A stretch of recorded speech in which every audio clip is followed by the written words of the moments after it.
on this show tonight seems to respect is that those decent Conservative voters who lent Boris Johnson their support in 2019 deserve better than this man. You know, I would rather someone who... Well, I'm asking you about Keir Starmer. Yeah, well, I'd rather someone who, in your words, is holier than thou, than a bloke who stood up in front of his own MPs today and asked about those breached leaving parties, said, I'd do it again.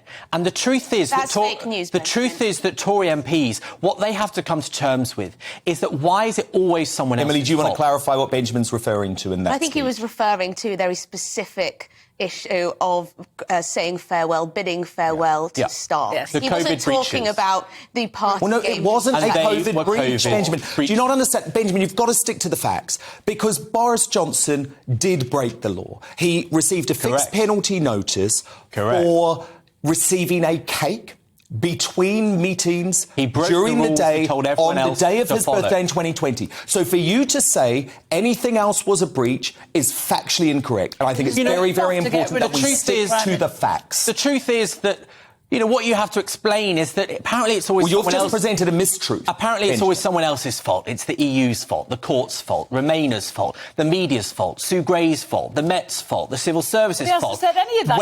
When will you accept, and the Tory MPs that are trotted out to defend him, that sometimes, in this case, it's clearly Boris Johnson's fault? Benjamin, I have criticised Boris Johnson. When has he blamed everyone you just named there? He quite literally just sat there and tried to blame criticised Boris Johnson, Benjamin, but there's a real difference for saying that we should throw out a democratically elected Prime Minister, because if we turn into that sort of democracy, a banana republic democracy, where our general election doesn't matter, we're heading down a slippery slope. Where the media and the establishment determines who's Prime Minister. And you know what? I trust the British public to determine who is Prime Minister. Well, then let's so you might want Boris up and let's wait for the election. Let's have a general election then, Dan, because the pollings are pretty damn clear. Every time, 6 in 10 says Boris Johnson should go. If they spoke for the country tonight, he'd be out of a job.